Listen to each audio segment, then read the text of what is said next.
tuan-tuan, pasal dia tak pernah tengok Nabi buat macam tu.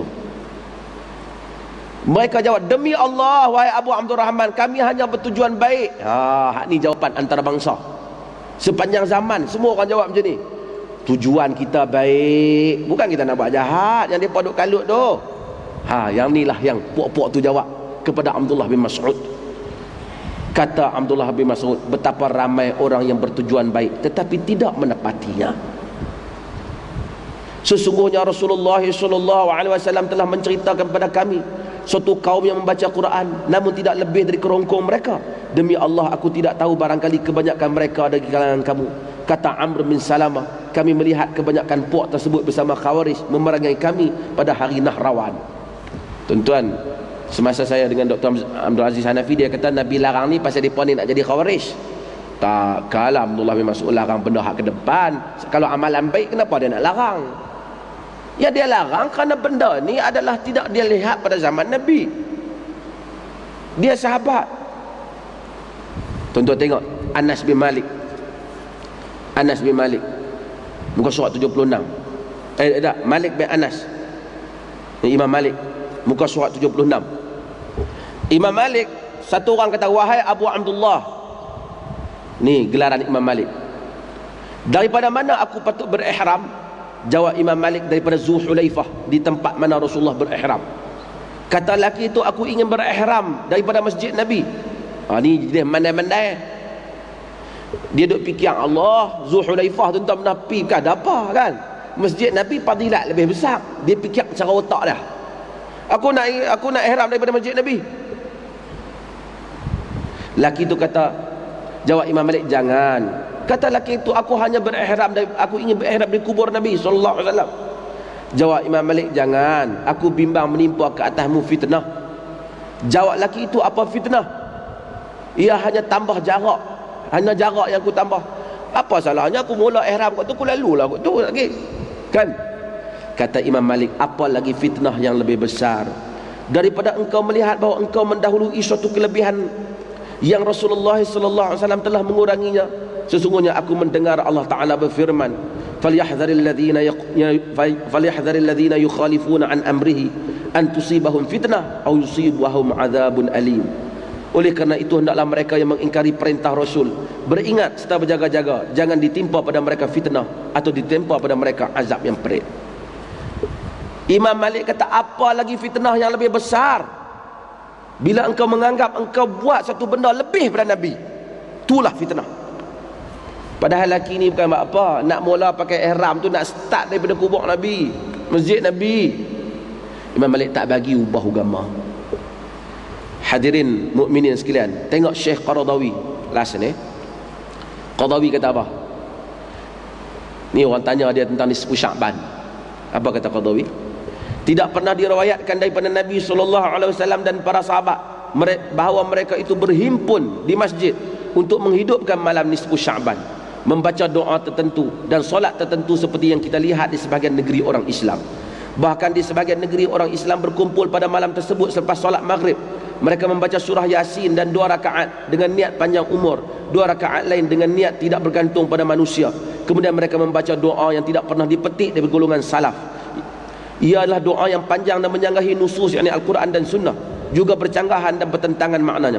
Perhimpunan malam nisfu Sya'ban yang kita lihat dan dengar berlaku di negeri orang Islam ini adalah bid'ah dan diada-adakan. Sepatutnya kita melakukan ibadah sekadar yang dinyatakan dalam nas.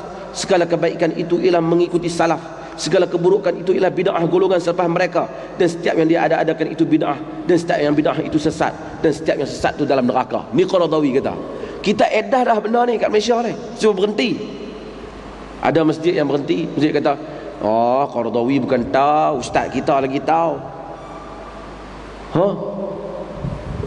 Last tuan-tuan, akan ada orang kata satu benda, semua amalan yang kita buat ni, kalau kita cari dalam kitab-kitab, ada bid'ah ni, ada kitab yang sebut. Saya kata, yang ni kita kena balik kepada diri kita.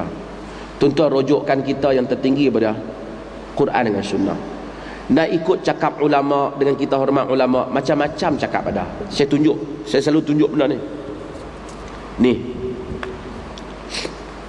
Tuan kitab ni, terkenal, Syekh Muhammad Tahir bin Ashur.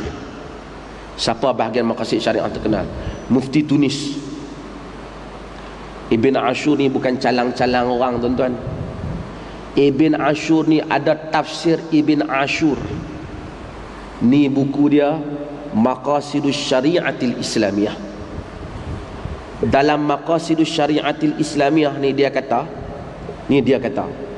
ya ayuhan nabi wal Quran, ya ayuhan nabi qul li azwajika wa banatika wa nisa'il mu'minin yudnina 'alaihinna min jalabibihin dzalika adna an yu'rafna wa la yu'dzaina. Dia tafsir ayat ni. Wahai nabi, katakanlah pada isteri-isterimu dan anak-anak perempuanmu, pada isteri, pada wanita-wanita mukminin, hendaklah mereka melabuhkan pakaian mereka, yang demikian itu memudahkan mereka dikenali dan jangan mereka disakiti. Apa kata Ibn Ashur?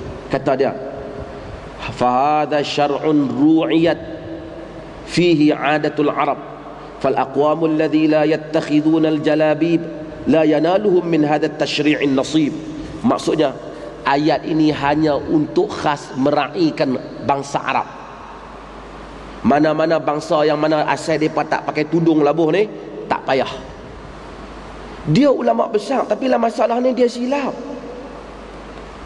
Kalau saya minta maaf, kalau kita nak kira khilaf, ada ulama kata hak astara duk sebut tu memang ada ulama kata perempuan tak payah pakai tudung, dia kata.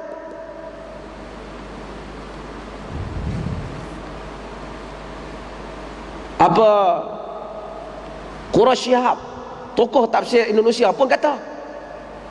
Tuan-tuan, kalau dah ada cakap ulama tapi ada nas Quran dengan sunnah bertentangan, takkan terus kita nak pegang ke cakap ulama. Kita kena pegang Quran dengan sunnah.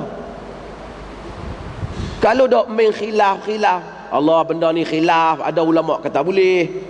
Nak cari ulama kata boleh memang ada. Minta maaf cakap kasar. Mendatangi isteri pada duburnya. Bahasa minta maaf tuan-tuan. Haram dengan nas hadis. Tetapi di dalam qaul qadim mazhab Syafi'i boleh disandar kepada mazhab Syafi'i. Setengah orang kata Syafi'i tak kata, mungkin salah faham. Al-Qadi Abu Bakar Ibnul Arabi dalam Ahkamul Quran menyebut sejumlah para ulama membolehkannya, padahal nas hadis larang, tak boleh. Kita kata para ulama yang kata boleh tu, mungkin masa dia kata tu dia tak tengok lagi hadis ni. Kau tidak nak kata apa lagi? Sebab tu cakap manusia ni boleh diterima dan ditolak, melainkan cakap Nabi SAW. Ini yang tu yang saya nak cerita, bukan saya nak suruh amal benda tu. Saya kata benda ni kalau kita pergi tanya, sehari tu saya dialog dengan Dr. Aziz Hanafi, dia sebut ni ada kitab kata boleh, kitab apa Qadariyah, kitab tarikat Syadziliyah. Memanglah kitab-kitab tarikat ni berzikir menari hati Turki pun boleh. Nak cari ulama Arab yang kata boleh, memang ada bab yang kata boleh, kita boleh buat keluar. Dalam mazhab Imam Malik, daging anjing tidak disenaraikan antara daging yang haram. Mazhab Malik. Tuan-tuan baca Al-Kashaf Az-Zamakhsyari, dia buat main masalah ni. Sebab tu Al-Imam Syafi'i tolak pendapat ni. Baca dalam Az-Zarkashi Al-Burhan fi Ulumil Quran. Kalau kita kata Allah, mai satu orang buat sate anjing, kita kata tak boleh ni, sate anjing ni haram ni, boleh tak benda khilaf, apa nak balah. Kalau dia buat main macam tu, tuan-tuan, letih kita.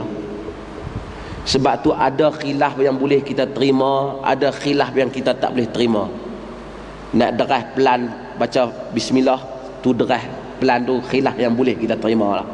Mana-mana mazhab pun kita kira ada dalil dia.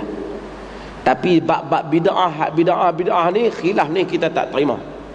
Khilaf ni kita tak terima. Nak kira banyak lagi bab yang akan kita keluarkan.